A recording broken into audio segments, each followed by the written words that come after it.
Welcome back to the channel, everyone. Let's talk about it. How did the Arizona Cardinals stun the Dallas Cowboys? And what do we learn about this Dallas Cowboys team in a loss yesterday? And I think that the first thing I want to say is that hats off to Arizona. A good victory. And I mean, we were so quick. I wouldn't even say we because I wasn't quick. But what I've been seeing is that we slapped that Caleb Williams to Arizona. We've been just slapping that label. And that's saying that they're going to be the worst team in football. From what I saw thus far in the week 1 game against the Washington Commanders, in the week 2 game against the New York Giants, albeit they let the Giants come back and albeit they lost to the Commanders, I'm not seeing a team that's just tanking for Caleb Williams or Michael Penix Jr. or any quarterback in college football for that matter. I'm seeing a team that's playing hard. So I want to give my hats off to that first. But let's get to them boys. Let's get to America's team, quote unquote. Because I'm not in the locker room with Dak Prescott. I'm not in the locker room with Micah Parsons, Leighton Vander Esch. But what I saw yesterday was a team that seemed a little bit unmotivated, a team that seemed like they underestimated the Arizona Cardinals, and it cost them. What we saw was lackadaisical efforts. We saw teams that weren't disciplined. When I'm seeing the team get over 100 yards in penalties, and we talk about last year, a team that got all these penalties, and that really cost them in intricate moments, to now you go week 1 against the New York Giants, you look flawless. You go week 2 against the New York Jets, you look flawless. And now in this game, I think some of the things that we saw with the Dallas Cowboys, now, I'm not the type of guy to say because they lost to the Arizona Cardinals, I still have the Dallas Cowboys as a contender. I still believe this is an elite defense, and I still have some things to see with the offense, but overall I like the weapons. Now, I can't get too deep into the video without noting they have 3 offensive linemen that were out. They have some very young guys on the interior and at the tackle spot. So I'm looking at that and I'm saying, okay, Dak Prescott, he was getting pressured a lot of the game. He was getting hit. I know Zaven Collins had a big time sack on him, and looking at everything they did within that, they were still able to run the football though, so hats off to the young guys. But from a protection standpoint, it wasn't what we typically see from Dallas. Now, I think we can dive a little deeper within looking at these stats because there's some things that I saw. I mean, you let Joshua Dobbs get a big time run. You let Rondale Moore get an inside handoff, and he's gone. Linebacker play, linebacker play, linebacker play. Some of the things in which I saw. Now, Damone Clark had a big-time game, but Leighton Vander Esch. I've talked about Leighton Vander Esch through and through and how I said sometimes he has sometimey eyes. Sometimes I don't know what he's looking at. And I'm seeing that same thing pop up and rear its ugly head. We wonder, how did the Arizona Cardinals rush for over 200 yards?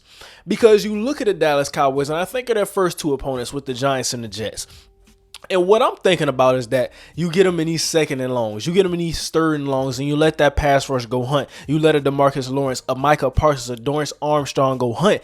But when you're playing above the sticks, like the Arizona Cardinals did, like Jonathan Gannon had those guys, now you're in situations where the run is a true threat. And they were running at Micah Parsons. Now, for what it's worth, we talk about Michael Parsons making that transition to the true defensive end. He's not playing off-ball linebacker like we saw last year. He was really playing both last year. But this year, he's really on that edge. He's really in the trenches full time. And what the Arizona Cardinals did, okay, James Conner, we coming right at you. Okay, Rondale Moore, we sending the guy in the gap. So I'm looking at these different types of things and how they were able to run the football. And then I'm questioning some things on the interior. I mean, Neville Gallimore, Jonathan Hankins, Ziggy, Mozzie Smith.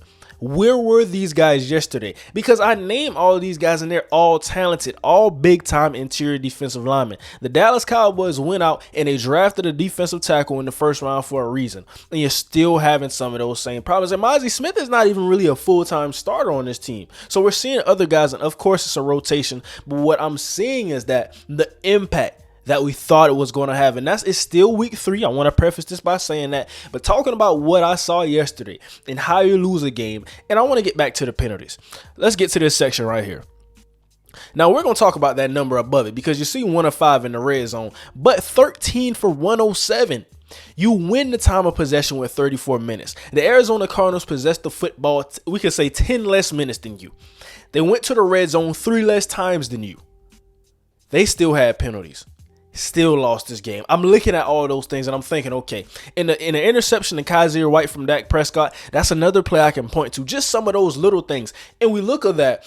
Okay, Trayvon Diggs tore his ACL. He's out. Now, prayers to Trayvon. Hope he can get healthy. And I'm looking at some of the other things within that. But Deron Bland, having to step up in that moment, and I did not see him succeed in a lot of coverages. When we're looking at some of our safeties and some of our corners, now Stephon Gilmore had a pretty solid game, but I'm looking at the overall equation of what I saw in the secondary.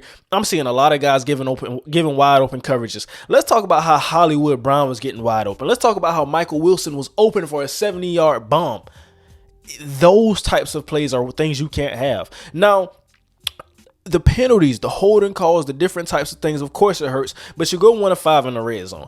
And this is something we've consistently been seeing. Now, all the things in which I talked about, some of the things we haven't seen in week 1 and 2, but we've been seeing those penalties. And what I'm seeing now is that 13 for 107, I keep saying it because how do you get that many penalty yards in just one game when you haven't done it in week 1 and 2? Now, there's a saying that either you coach it or you condone it. Mike McCarthy, since he's been with this team, they've been one of the most penalized teams in football. When they don't get penalized, simply put, they win football games because they're talented, because they're very good, because they have this defense and they can score. But you get those penalties. You get in the red zone and you struggle a bit because you're also having penalties in the red zone. Now, Dak Prescott, I think they still have some kinks to work out. Brett Schottenheimer looking at some of those different things within the red zone, because I like when they run the football in the red zone. Tony Pollard, Rico Dowdle, they got him on a good screen pass. He got a touchdown there, broke a couple tackles. But I'm looking at how are they trying to get those options involved, and they don't truly have one of those red zone threats. And I mean, when I say they don't truly have one of those, I look at Brandon Cooks. Okay, he's a great receiver, not the biggest red zone threat. I'm looking at Michael Gallup. He can make some tough catches, but in the red zone, we're just looking for a guy to really depend on and lean on. And outside of the running game, we're still looking for that guy. I would say early on, still looking for that guy. I'm looking at Hendershot. I'm looking at Jake Ferguson, and it makes me think, okay, I'm understanding why they drafted Schoonmaker out of Michigan, because I'm looking at the tight end room and I'm seeing some drop passes. Now they're making big plays as well, but it's still some of those timely drops, some of those struggles that you don't want to have in some moments. So that's one thing I have to say as far as what I learned and what I really saw from the Dallas Cowboys. Now, I mean, getting to the box score, we see it right here. It's not the box score won't tell you everything, and that's why I didn't point to it for this game, because you really had to watch it and see how the momentum of the game shifted. Now in the first half, the Arizona Cardinals, they came out, punched Dallas in the mouth. We go to halftime. It was actually 10-19 at halftime. So no, it was actually 10-21 at halftime. So we're looking at that score, and then the Dallas Cowboys. We see Dan Quinn. He's very explosive on the sideline. He's getting in this guy's face. He's saying everything that he feels, and then you got Mike McCarthy, the guy who he sits back a little bit. He doesn't say much. He doesn't get in the guy's face. He doesn't pump much emotion. We've seen the pregame speeches. So I'm not out on the Dallas Cowboys, but I think this game was a stinger. And it's an ugly one. It's a distaste in your mouth, and it's going to leave that. But for the Arizona Cardinals, just keep playing football. I don't know what the ceiling is for the Arizona Cardinals, but like I said, Kyler Murray, he's out right now dealing with the injury, and Josh Dobbs has stepped up. And I mean, he's not turning over the football a lot. He's being efficient. He's hitting it down the field when he has to, when he has the shot. And I look at some of the other stats from some of these guys. We see he has 6 for 55 on the ground, 14-98 for James Conner. If you're a fantasy guy, you love fantasy, get you James Conner. Please, you'll be very, very happy with that. And I mean, Michael Wilson, like I said, he had a 70-yard completion. We're looking at Marquise Brown. He was consistent, getting on the outside against some of those corners, and he's showing us really that I thought yesterday what I saw, beating man coverage, beating zone coverage, just being a consistent first down threat, being a consistent guy who can threaten the defense with that speed that he has. He's looking better. This is the guy that we've always expected. It was really just the drops with him and Lamar Jackson. He's dropped the football when he was in Baltimore, but we're seeing a guy who's gotten better. So clap it up for him. Hats off to him.